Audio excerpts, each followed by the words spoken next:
ওকে, আমরা লাস্ট ক্লাসে হচ্ছে এদিক থেকে টাইপ টুলস নিয়ে একটু আলোচনা করেছিলাম।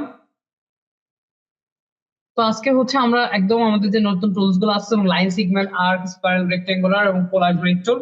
সো এদিক থেকে এই যে টুলস গুলো আছে, যেমন লাইন সিগমেন্ট টুল, এই লাইন টুলও কিন্তু আমরা আসলে কাজ জানি। যেমন এই জাতীয় যে টুলস গুলো আছে, এই টুলস গুলোতে আমরা সব সময় আসলে আমাদের ফিল কালারটাকে আমরা অফ করে দিব এবং স্ট্রোক কালারটাকে আমরা অন রাখবো। ওকে, ফিল কালারটাকে অফ করে স্ট্রোক কালারটাকে অন রেখে আমরা কাজ করবো এই জাতীয় টুলস এর ক্ষেত্রে। তো আমি জাস্ট এদিক থেকে ফিল কালারটাকে একটু অফ করে দিলাম এন্ড স্ট্রোক কালারটাকে রাখলাম। তো এই যে লাইন টুল আছে, এটা হচ্ছে আমাদের একটা সিঙ্গেল লাইন মেক হবে, জাস্ট একটা সিঙ্গেল লাইন, শুধু কিছুই নেই, জাস্ট লাইক একটা সিঙ্গেল লাইন। ওকে, এবং আপনি যদি হচ্ছে ড্রেগ সিলেকশন টুল দিয়ে এটাকে কন্ট্রোল করতে চান, আপনি চাইলেই কন্ট্রোল করতে পারবেন। আপনি যদি অ্যাড অ্যাঙ্কর পয়েন্ট অ্যাড করতে চান, সেটাও আপনি করতে পারবেন, যেহেতু ইলাস্ট্রেটরের সব টুলসই কিন্তু শেপ। ঠিক আছে, তো আপনি এদিক থেকে যদি ড্রেগ সিলেকশন টুলে আসেন অর হচ্ছে অ্যাড অ্যাঙ্কর পয়েন্ট টুলে আসেন, অ্যাড অ্যাঙ্কর পয়েন্ট টুলে এসে যদি একটা অ্যাঙ্কর পয়েন্ট অ্যাড করতে চান, দেন ড্রেগ সিলেকশন টুলে আসেন এন্ড জাস্ট আপনি অ্যাঙ্কর পয়েন্ট গুলোকে ধরে যদি কন্ট্রোল করতে চান, আপনি চাইলেই যে কন্ট্রোল করে ফেলতে পারছেন। ইভেন আপনি যদি কার্ভ করতে চান, এটাকে চাইলেও কিন্তু কার্ভ করে একটা লাইন আপনি মেক করে ফেলতে পারছেন, জাস্ট একটা লাইন টুল থেকে। আচ্ছা, এরপরে যেটা আছে সেটা হচ্ছে আর্ক টুল। এই আর্ক টুল হচ্ছে জাস্ট একটা কার্ভ লাইন। ওকে, একটা কার্ভ লাইন, অর্থাৎ আপনি জাস্ট মেক করেন একটা কার্ভ লাইন মেক হবে। এখন আপনি যখন এটাকে মেক করতেছেন, মেক করা অবস্থায় যদি আপনি আপ অ্যারো প্রেস করেন, তাহলে দেখেন এটা আপনার কার্ভনেসটা কিন্তু ডাউনের দিকে কার্ভনেসটা কিন্তু বাড়তেছে। আপনি যদি এদিক থেকে হচ্ছে ডাউন অ্যারো প্রেস করেন যখন এটাকে মেক করবেন, তখন যদি আপনি ডাউন অ্যারো প্রেস করেন বা আপ অ্যারো প্রেস করেন, দেখেন আপনি কার্ভনেসটা কেমন রাখবেন বা কতটুকু কন্ট্রোল করবেন, সেটাকে কিন্তু আপনি চাইলেই কন্ট্রোল করতে পারছেন। দেখেন জাস্ট কিন্তু আপনি কন্ট্রোল করতে পারছেন কতটুকু কার্ভ আপনি রাখবেন। লাইক আমরা একটু ডাউন এরও প্রেস করি অথবা আপ এরও প্রেস করি, দেখেন চাইলেই কিন্তু আমরা যতটুকু ইচ্ছা ততটুকু কার্ভ কিন্তু রাখতে পারি। এছাড়া আমি যদি কিবোর্ড থেকে জাস্ট এক্স বাটনটা প্রেস করি, এক্স এক্স বাটন প্রেস করলে দেখেন আমার কার্ভনেসটা অটোমেটিক্যালি কিন্তু একবার কি হচ্ছে, আপারের দিকে যাচ্ছে, একবার লোয়ারের দিকে যাচ্ছে। অর্থাৎ আমি এক্স প্রেস করলে দেখেন আমার মুভমেন্টটা চেঞ্জ হচ্ছে, এক্স প্রেস করলে আমার মুভমেন্টটা কিন্তু চেঞ্জ হয়ে যাচ্ছে। ওকে, এগুলো জাস্ট হচ্ছে যখন আমরা মেক করব তখন কিন্তু এইগুলো আপনি আবার জাস্ট লাইক মেক করেন একটা লাইনকে। তো আমরা কি কি দেখলাম, ডাউন এরো অথবা আপ এরো প্রেস করলে আমরা লাইনটাকে কন্ট্রোল করতে পারছি, অথবা কিবোর্ড থেকে এক্সপ্রেস করলেও কিন্তু লাইনটাকে কন্ট্রোল করতে পারছি। তাছাড়া যদি আপনি কিবোর্ড থেকে সি প্রেস করেন, সি সি প্রেস করলে দেখেন আপনার একটা বক্সের মতো চলে আসতেছে, ও সি প্রেস করলে কিন্তু বক্সটা চলে যাচ্ছে। আপনি সি প্রেস করেন, বক্সটা আসলো, এক্সপ্রেস করেন, যেমন এক্সপ্রেস করেন, এক্সপ্রেস করলে কি হচ্ছে, আপনার লাইনটার মুভমেন্টটা চেঞ্জ হচ্ছে। তো আপনি বক্সটাকে যেভাবে ইচ্ছা সেভাবে কিন্তু মেক করতে পারেন। আপনার সি বাটন প্রেস করলে বক্সটা চলে যাবে, সি প্রেস করলে বক্সটা চলে আসবে। এবার যদি আপনি নর্মালি কোনো একটা ফিল কালার দিয়ে দেন, দেখেন এন্ড স্ট্রোকটাকে যদি আপনি অফ করে দেন, অফ করে দিলেই জাস্ট আপনার কি হবে, এদিক থেকে একটা ডিজাইন কিন্তু রেডি হয়ে যাচ্ছে বা একটা শেপ কিন্তু মেক হয়ে যাচ্ছে, যেটা আপনি পেন টুল দিয়ে করতে চাইলে কিন্তু আপনার অনেক সময় সাপেক্ষের একটা ব্যাপার।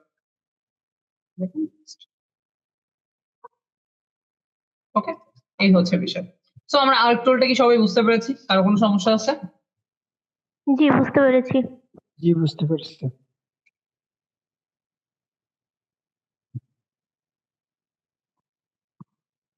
এরপরে যে টুলস গুলো আছে, এগুলো আসলে ওইভাবে ডিজাইনের ক্ষেত্রে খুব আসলে কাজে লাগে না।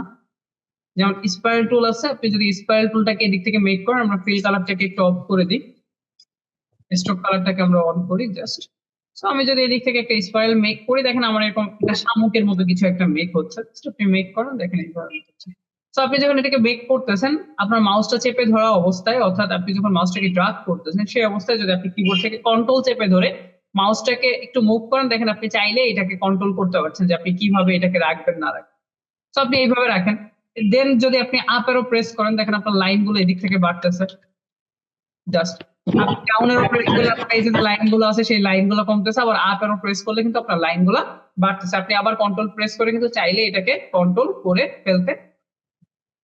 ওকে, আপনি এইভাবে রাখবেন, আবার আপ এরো প্রেস করেন, ঠিক আছে, আবার জাস্ট কন্ট্রোল চেপে ধরে এটাকে চাইলে কন্ট্রোল করতে।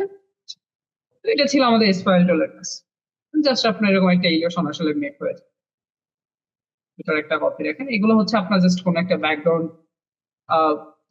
বলতে পারেন যে ব্যাকগ্রাউন্ড টেক্সচার আপনার মেক করার ক্ষেত্রে এগুলো আসলে ইউজ করা হয়।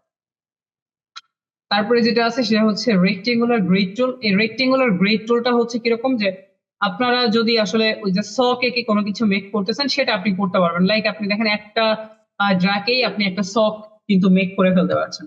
কারণ আপনি যখন এটাকে মেক করতেছেন, মেক করা অবস্থায় আপনি যদি আপ এরো প্রেস করেন তাহলে দেখেন আপনার রো গুলা বাড়তেছে, জাস্ট রো গুলা বাড়তেছে। ডাউন এরো প্রেস করলে আপনার রো গুলা দেখেন এদিক থেকে কমে যাচ্ছে। আপনি আপ এরো প্রেস করলে রো বাড়বে, ডাউন এরো প্রেস করলে রো কমে যাবে। দেন হচ্ছে লেফট এরো প্রেস করলে আপনার কলাম কমে যাচ্ছে দেখেন, রাইট এরো প্রেস করলে আপনার কলাম বাড়তেছে। So left, right, up, down, এই জাস্ট যে কি গুলো আছে এগুলো একটু ইউজ করবেন শুধু। এরপর যেটা আছে সেটা হচ্ছে পোলার গ্রেড টুল। এইগুলো আসলে ওইভাবে কাজে লাগে না, হ্যাঁ, কোথায় কাজে লাগে না, খুব বেশি কাজে লাগে না। এরপর পোলার গ্রেড আছে, পোলার গ্রেড টুল যদি আপনি ইউজ করেন আপনি এরকম একটা ইলুশন আপনি পাবেন, যেটা আপনি চাইলে ব্যাকগ্রাউন্ড হিসেবে ইউজ করতে পারেন। আবার আপনি যখন এটাকে মেক করতেছেন, জাস্ট যখন মেক করবেন, মেক করা অবস্থায় আপনি আপ এরো প্রেস করেন, দেখেন আপনার ভিতরে যে সার্কেল গুলো আছে সার্কেল গুলো বাড়তেছে। ডাউন এরো প্রেস করলে আপনার সার্কেল গুলো এদিক থেকে কমে যাচ্ছে। আপনি জাস্ট আপ এরো প্রেস করেন আর ডাউন এরো প্রেস করেন, রাইট এরো প্রেস করলে আপনার দেখেন লাইন গুলো বাড়তেছে, লেফট এরো প্রেস করলে আপনার ডাউন গুলো কমতেছে। এই হচ্ছে জাস্ট এখানে যে কাজ। এই টুলস গুলো হচ্ছে একদমই সিম্পল। এদিক থেকে আমাদের প্রয়োজনীয় টুল যেটা সেটা হচ্ছে লাইন সিগন্যাল এবং সার্কেল। আচ্ছা, এরপরে আমরা তো রেক্টেঙ্গুলার দেখছি, এরপর যেটা আছে ব্রাশ টুল। ব্রাশ টুল আমরা পরে দেখবো। তারপরে কি আছে ব্রাশ টুলের পরে? আচ্ছা, এই যে Hey there. Subscribe to my channel. And also press this bell icon.